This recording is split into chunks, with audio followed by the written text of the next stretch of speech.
In the world of ancient institutions, there is a golden rule that has stood the test of time. Never complain, never explain, and above all, never interfere in politics. It is a delicate dance of neutrality, a silence that has preserved the monarchy for centuries, allowing it to rise above the fray of partisan bickering.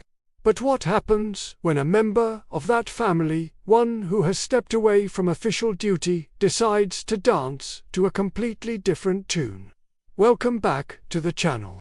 Today, we are diving deep into a developing situation that has moved far beyond mere family drama. It is no longer just about tabloids, gossip, or he said, she said. It is now threatening to become a genuine diplomatic incident. It is a story of impeccable versus disastrous timing, of commercial ventures that raise eyebrows, and of a television appearance that may have finally crossed a red line. We have all seen the headlines circulating this week. The younger son, the exiled prince, recently appeared on a prominent late-night talk show. On the surface, it was meant to be light-hearted entertainment, a sketch, a few jokes, a plug for a project. But for those watching closely, it was a display that many found deeply embarrassing, and potentially dangerous for the institution he left behind.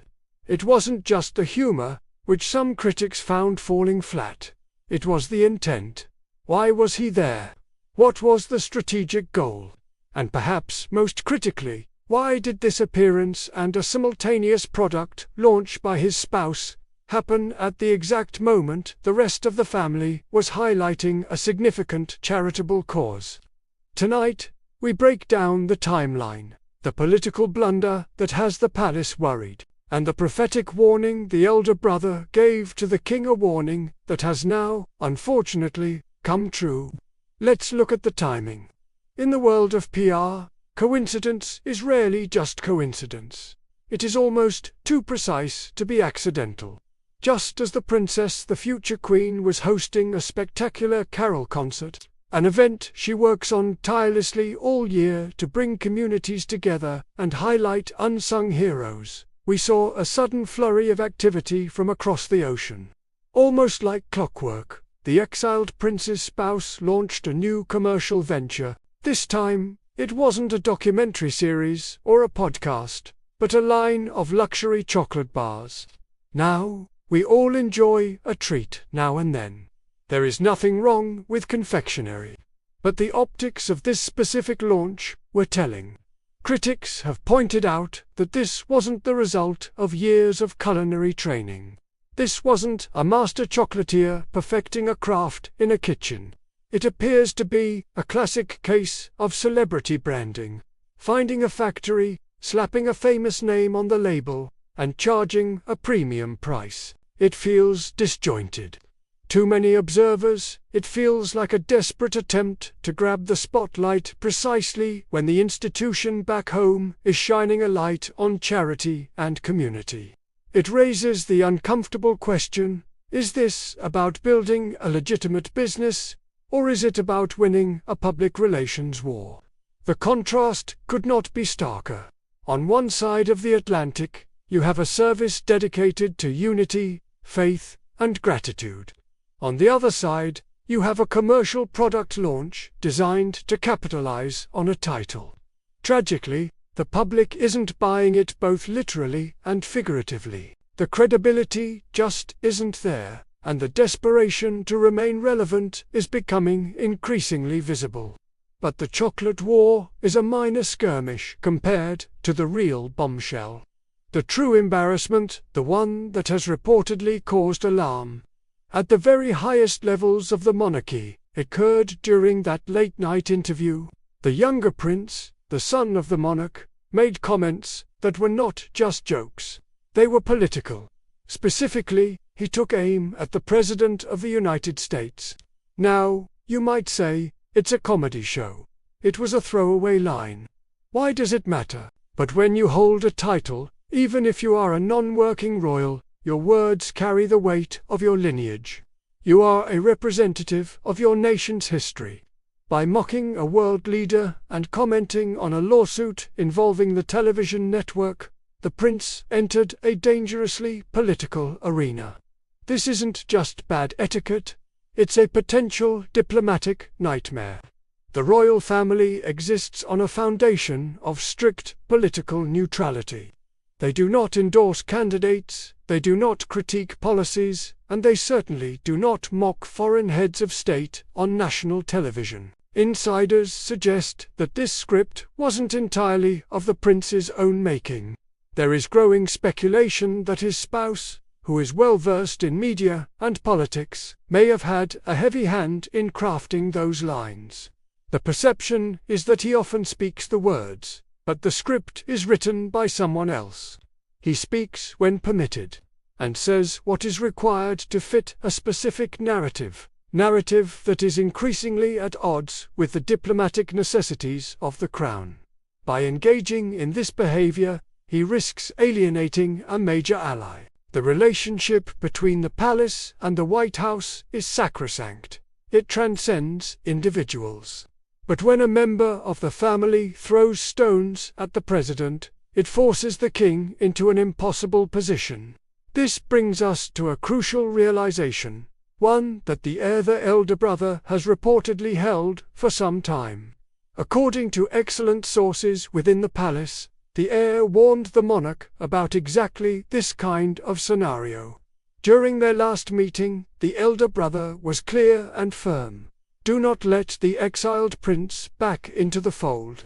Do not give him an inch. The warning was prophetic. The fear was that once the prince returned to his new life abroad, he would simply revert to the script provided by his spouse.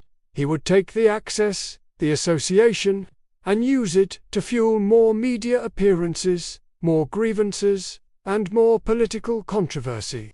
The heir understood that you cannot have it both ways. You cannot be half in and half out. You cannot demand the privacy and respect due to a royal while simultaneously acting as a pundit on late-night television.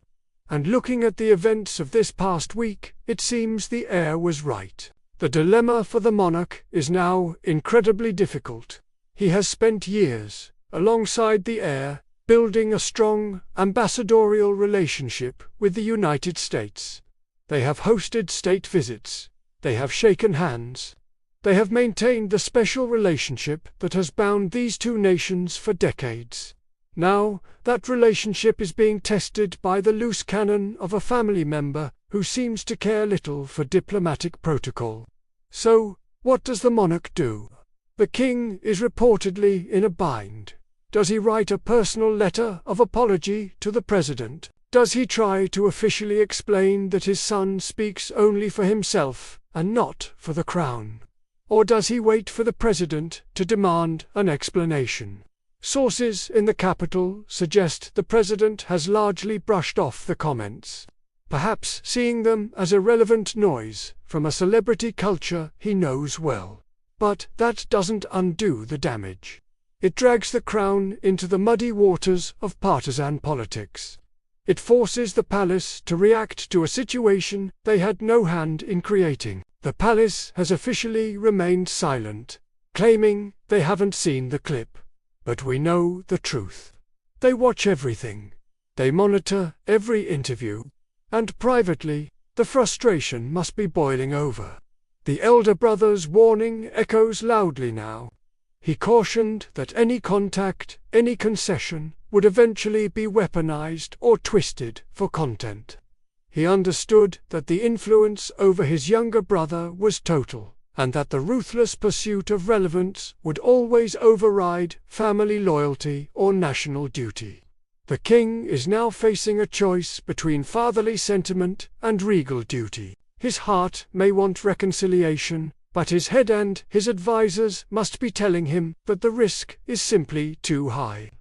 Many of you watching this might ask a simple question. Why does the monarch just stop it? Why not strip the titles, cut the ties completely, and shut this down for good? It is a valid question, but the answer is complex. To act aggressively might be to open a bigger Pandora's box. It could fuel the narrative of victimhood that the exiled couple thrives on. It could provoke even more damaging revelations or attacks. It is a strategic stalemate. Furthermore, the family is already battling on multiple fronts. There are other controversies, other past scandals involving other relatives that still linger in the public memory. The institution is trying to modernize, to stay relevant, and to serve the people. Having a rogue element constantly throwing grenades from the sidelines makes that job infinitely harder. But one thing is becoming undeniably clear. The strategy of softly may no longer be working. The prediction that the younger prince would eventually mock the family, degrade the institution, and interfere in politics has come true. He has done all three.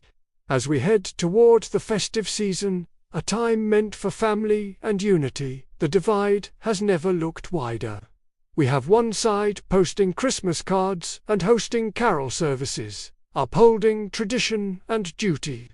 On the other side, we have talk show sketches, political jabs, and chocolate bar launches. It is a tale of two courts. One is real, grounded in centuries of history.